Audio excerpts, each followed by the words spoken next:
हे राम।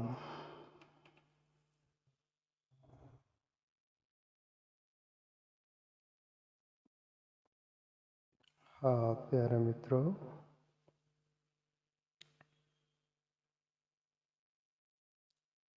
जैसे आप लोगों ने पूछा, आप लोगों की जिज्ञासा जैसे कि ये दीपावली आई है, आती है, प्रतिवर्ष आती, तो उसमें आप लोगों की जानने की एक जिज्ञासा कि दीपावली पर्व उत्सव किस लिए मनाया जाता, उसके पीछे कारण क्या क्या तात्पर्य। जरूर, जीवन है तो हर कोई बात है, उसके पीछे रीजन भी है, कारण भी है, तो बिल्कुल वो सही है। तो उसका कोई न कोई कारण तो है।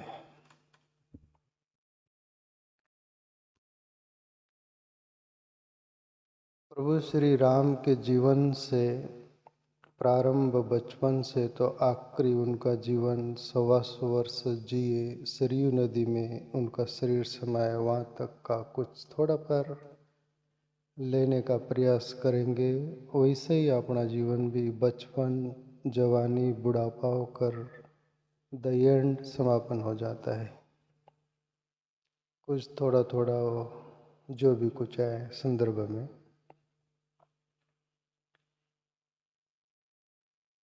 भगवान श्री राम जैसा उनका बचपन राजा दशरथ, कौशल्या के वहाँ जैसे जन्म होता कहते हैं, बचपन बीता, फिर युवा अवस्था बीती, फिर प्रभु श्री राम के जीवन में युवा अवस्था में बहुत कुछ उतार चढ़ाव भी आता हुआ सा दिखा लगा। इतिहास बताता है, शास्त्र बताते हैं, हमारे भी जीवन में आता है वो भी बात। प्रभु श्री राम के जीवन पर से अपन सबका जीवन पर से वो सभी संघर्ष को पार करते हुए प्रभु श्री राम कैसे पूरा जीवन पूरा किए, हम भी करते हैं।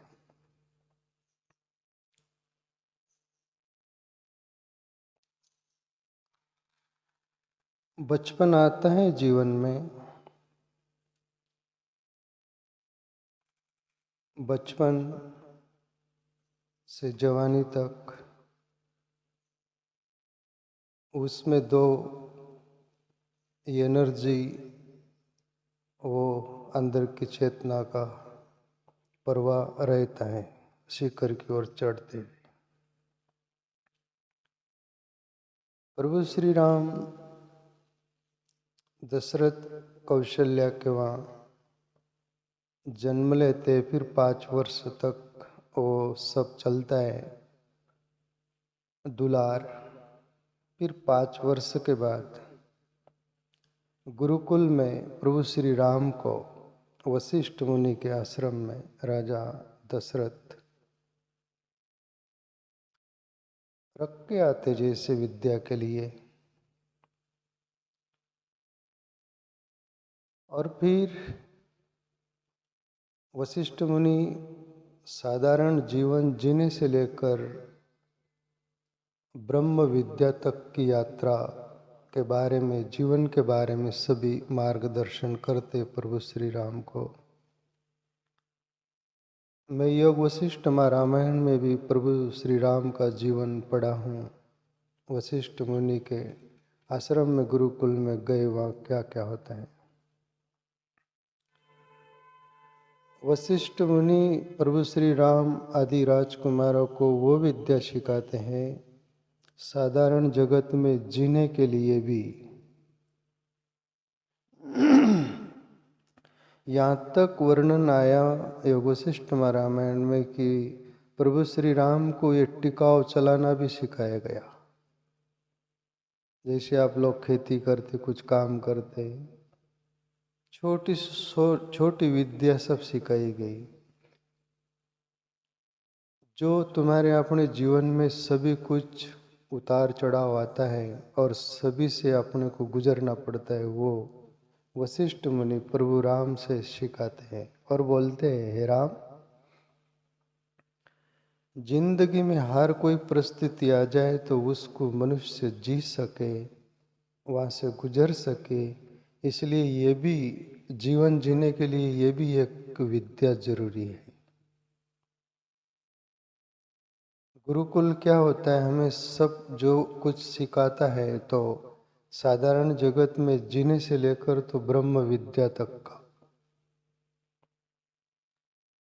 प्रभु श्री राम को ये साधारण जगत का पूरा सब कुछ बताते, वो विद्या सिखाते, कला, और फिर ये भी आया ब्रह्म विद्या के बारे में।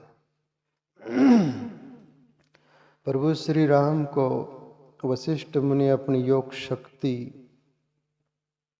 प्रभु श्री राम को भी उस आत्म रूप में बाहर निकाल कर, वशिष्ठ मुनि भी अपने आत्म स्वरूप को बाहर निकाल कर यही विद्या देते हैं, हे राम, दशरथ के बेटे आप राम हो, मैं वशिष्ठ मुनि हूँ, मुझे भी एक गुरु बनने का मैं उस अहंकार में नहीं रहूं, और आप भी वो न मान बैठे कि आप शरीर तक सीमित हो। ये शरीर मिलता है और छूट जाता है। मेरे जैसे वशिष्ठ भी गुरु मुनि आते हैं, जाते हैं, पर ये जीवन में शाश्वत ब्रह्म को, ब्रह्म विद्या जो बोलते हैं, जो ब्रह्म हमारे अंदर है, वो ईश्वरीय शक्ति है, उसका अनुभव करके हर मनुष्य को लौटना चाहिए। इसलिए वशिष्ठ मुनि प्रभु राम से वो योग शक्ति का, जो जिसको कुंडलिनी शक्ति बोलते हैं, उसका पूरा विद्या बताते हैं। प्रभु श्री कृष्ण के बारे में भी मैं पढ़ा हूँ। उज्जैन में सांदीपनि ऋषि के आश्रम में वसुदेव लाते हैं प्रभु श्री कृष्ण को सांदीपनि ऋषि के आश्रम में। वहाँ पर भी प्रभु श्री कृष्ण को भी सांदीपनि ऋषि वो योग शक्ति, वो कुंडलिनी शक्ति, ईश्वरीय शक्ति के बारे में ज्ञान देते हैं। हे कृष्ण, ये सब के अंदर ये ईश्वरीय शक्ति रहती है, उसका हर किसी को अनुभव करने का हक है जन्मजात, और वो विद्या देते। और मैं देखा पढ़ा, प्रभु श्री कृष्ण जितना वो विद्या के बारे में एकाग्रता से सुनते हैं और समझते, उतना कोई विद्यार्थी नहीं था।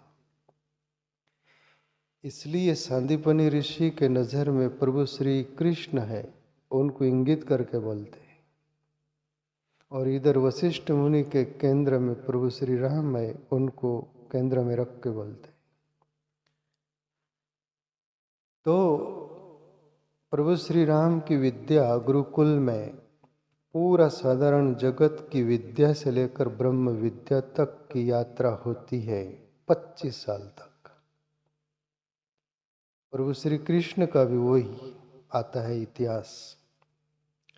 फिर बोल देते, जाओ अभी घर लौट जाओ और ग्रस्त जीवन में प्रवेश करो, और इसके आगे ये विद्या आपको काम आएगी। मैं ये 3 स्टेप लेना चाहूँगा। जैसे हमारे भी जीवन में बचपन आता है, तो हमारे जीवन में भी क्या होना चाहिए, क्या नहीं होना चाहिए। अभी आगे प्रभु श्री राम, प्रभु श्री कृष्ण का भी जो जीवन है, पर मैं ये दीपावली आती प्रभु श्री राम पर वो है, तो उनका संदर्भ में लेना चाह रहा हूँ। प्रभु श्री राम अभी युवा हो गए, गुरुकुल से लौट गए, फिर आगे क्या यात्रा होती है, मैं वहाँ से अपनी भी यात्रा पर अपना भी बचपन क्या होता है वो भी समझने जैसा। दोनों होना चाहिए प्लस। हम जिस ट्रैक पर जिस जीवन जी रहे उनकी भी बात होनी चाहिए। केवल उनकी बात करके केवल कथा के रूप में या वो नहीं होना चाहिए। उनका जीवन और हमारा जीवन भी मिलना चाहिए। तो हम भी, एक तो हमारा प्रारब्ध ऐसा होता है, उसके कारण ये सभी संस्कार के रूप में अंदर अंतःकरण में सूक्ष्म शरीर में पड़े हुए रहते, उसके अनुसार अपना जीवन चलता है। किसके वो पुण्य भक्ति साधनामय वो संस्कार होते तो जन्मजात अच्छे घरानों में जो सुसंस्कारित घराना हो, वो ऐसा बैकग्राउंड हो, ऐसा उसको वो मिले सब कुछ, तो बचपन से प्रभु राम जैसे ये सभी ऐसे जो वो हम पढ़ते सुनते ऐसे ही हमें भी मिलेगा। पर सभी को ये नसीब नहीं। सबके अपने संस्कार प्रारब्ध ऐसे रहते, एक उसके अनुसार माँ बाप मिलते, बैकग्राउंड मिलते, वैसे हम जीते, उनको वही सूझता है। और एक वो आत्मा होती है जन्म से ही वो सूझता है। पर यहाँ वो भी हमारा संस्कार कर्म से ही बना सब कुछ, तो अभी भी हमको वो सुधारना चाहिए, तो हमारा जीवन भी उत्कृष्ट उत्तम बनेगा। तो हमारा बचपन हुआ, 5 वर्ष तक हमको भी कोई सूझबूझ नहीं रहती। 5 वर्ष के बाद अपने अंदर ये एनर्जी जो ऊर्जा शक्ति होती है उपान की ओर 25 वर्ष तक रहती है। उसमें आप चाहे जो हासिल कर सकते हो। वो एनर्जी जैसे दूध चूल्हे पर रख दो तो उपनता है, वैसी एनर्जी उपनती है। बचपन अज्ञान में हमें होश नहीं रहता, बेहोशी में जीते। 25 साल तक आते आते यदि सही दिशा मिल गई आपको हमको, तो हम साधारण जगत के विद्या से लेकर ब्रह्म विद्या तक काफी उत्तम गति कर सकते हैं। और यदि दिशा नहीं मिली, गलत दिशा मिल गई, तो हम हमारा जीवन का पतन कर ले सकते हैं। इसलिए हमें 5 वर्ष से तो 25 वर्ष तक क्या साधना है। जैसे अभी यहाँ पर प्रभु श्री राम को वशिष्ठ मुनि के वहाँ विद्या मिली, साधारण जगत से तो ब्रह्म विद्या तक, वो परिपक्वता आगे कैसे काम आएंगी युवा अवस्था में। ऐसे ही हमको ऐसी विद्या मिली, कोई संत मिले, गुरु मिले, कोई अच्छे भले लोग मिले, अच्छा मार्ग रास्ता मिले, तो हमारा भी जीवन संयमित नियमित भौतिक आध्यात्मिक सब तरह का साधते हुए, वो एनर्जी का ख्याल रखते हुए हमारा जीवन बहुत उत्कृष्ट हो सकता है। और मेरा अपना भी अनुभव है निजी, और सभी का होगा, पर कोई बेहोश से जीते हैं, कोई होश में जीते। जो होश में जीते उनको पता रहता है, जो बेहोश जीते उनको नहीं। 25 वर्ष की आयुष्य तक, उम्र तक आप चाहे जो हासिल कर सकते हो। आप पढ़ाई कर रहे हैं तो आपकी पढ़ाई में इतना वो कुछ रहेगा, अब जो पढ़ोगे वो कैच कर लोगे, जो सुन लोगे वो कैच कर लोगे। जो भी हासिल करोगे आपकी एनर्जी उफान की ओर होती है। 25 वर्ष के बाद वो ढलती है। जैसे ही जैसा दिन निकला तो बड़ा प्यारा लगता है, वैसा ही बचपन बड़ा प्यारा लगता है। फिर वो दिन ऊपर चढ़ते जाता है, जब तक शिखर पर नहीं आ जाए तब तक आप वो दिन को देख सकते हो, आकलन कर सकते हो, अंदाज लगा सकते हो, और जो भी कुछ, पर सर पर आ जाए तो फिर आपकी आंखें चकाचौंध होती है देखने में। वैसे ही फिर जवानी आ गई, जवानी दीवानी बना देती, उसमें दीवाना बन गए दुनिया के जो ये सभी कुछ कल्चर चल रहा है उसमें। तो फिर जवानी जवानी से रवानी नती, गुजराती में बोलते हैं जवानी रवानी नती जवानी से, जवानी रहने वाली नहीं जाने वाली बोले। और जो जवानी को साध लेगा उसका जीवन सज जाएगा। पर वो कब साधेगा? 5 वर्ष से 25 वर्ष तक साधा हो तो वहीं बेस नहीं बना वैसे ही जैसे बिल्डिंग बना रहे, नींव पक्की नहीं बनी तो और बनाओ तो गिर जाएगी।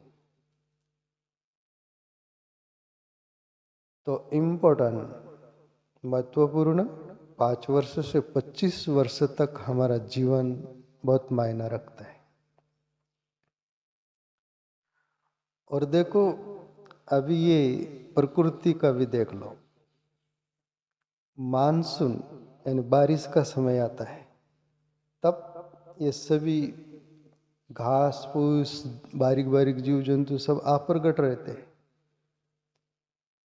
और फिर मानसून आए, वही यानी बचपन आया जैसे मानसून शुरुआत हुई तो फिर सभी कुछ बढ़ने लगता है। वैसे ये प्रकृति भी एक जवानी की ओर दिखती है अपने को। फल फूल आने लगते, हरे भरे पेड़ हो जाते, तालाब भर जाते, बहुत सारा कुछ हरियाली छा जाती, सब कुछ। अभी जैसे दीपावली के समय फसल आती है, लोग फसल निकालते, सब कुछ प्रौढ़ पकता है ना। अब ये प्रकृति व्यवस्था देखो, वहां भी संभालना है आपको। अब जैसे फसल सब कुछ आ गई, बहुत पैसा दिख रहा है, धन दिख रहा है, तो वहां पर बेहोश यदि हो तो फिर कैसे आराम। और होश में हो तो तुमने मेहनत कष्ट से किया है, होश में हो तो उसको सही दिशा दोगे। तो ये भी सिखाता है हमें, भोगो भूषयते धनम। आचार्य चाणक्य बोले, तुम्हारे पास धन है ना, तो उसका सदुपयोग करो, वो उसका भूषण हो जाएगा। और उसका सदुपयोग नहीं करे तो दुरुपयोग हो जाएगा। तो देखो, ये तीनों बात समझ रहे आप हैं। प्रभु श्री राम पर से गुरुकुल में सब वहाँ परिपक्वता हुई, अपनी भी वैसी होती तो उस युवावस्था में अपन भी पहुंच जाते, प्रौढ़ता में। प्रभु श्री राम कैसे होश को संभाले, हमें एक मार्गदर्शन, प्रेरणाएं मिली उनसे। हमारे सिर्फ दुनिया को कैसे मिल सकती है। तो अभी प्रभु श्री राम, और देखो ये मध्य का जो जीवन होता है, जैसे तुला होती तराजू, दोनों तरफ पालड़े होते हैं, और बीच में वो जो तुला की वो हो रही थी ना, नापने की कांटा जो बोलते खिल की तरह, वो बीच में स्थिर रहे तो दोनों को बराबर रखता है। ऐसे ही युवावस्था यानी जवानी, वो बचपन को भी देखती है और जवानी को भी देख रही, और बुढ़ापा आगे का फ्यूचर को भी देख रही। तो वहाँ तटस्थ हो जाना, वहाँ बेहोश नहीं हो जाना, वहाँ दोनों को देखना। भूतकाल बीत गया उसको भी, उसमें अटकना नहीं है, केवल होशपूर्ण अनुभव रहे। और भविष्य आने वाला उसको भी, कि भविष्य जो कैसा, वहाँ तटस्थ होना जरूरी है। वहाँ तटस्थ नहीं हुए, डामाडोल हुए तो अपना जीवन कुछ गर्त में पड़ेगा, दुख के। अभी जैसे प्रभु श्री राम, अभी यहाँ से संघर्ष शुरू होता है जवानी से। 5 वर्ष से 25 साल तो तुम्हारी एनर्जी उफान पर रही, सब कुछ कोई तुमको लगा ही नहीं। पर जब बीच में युवावस्था में आए, मध्य में आए, तब वहां खड़े रह जाता है जीवन। एक तरफ नीचे खाई दिखती, एक तरफ शिखर दिखता है, और हर जीव सोचने लगता है नीचे का कि ऊपर का, मुझे क्या करना है। वहां यदि खाई का ही सोचा जाएगा तो भी भूल हो गई, और शिखर का सोचेगा मैं कैसे जा पाऊंगा ऊपर, वो यदि भूल हो गई तो भी वो वहीं अटका रहेगा। और दोनों को देखते हुए यात्रा करना है, वहां से संघर्ष है। मीरा भी भजन करती, ध्यान साधना करती। प्रभु के बारे में एक पद है, प्रभु नीची ऊंची सूली ऊपर सेज पिया की, नीची ऊंची राह रपटी है, जतन जतन से पैर धरू, बार बार डिग जाए, हे पिया तो तक कैसा मिलियो जाए।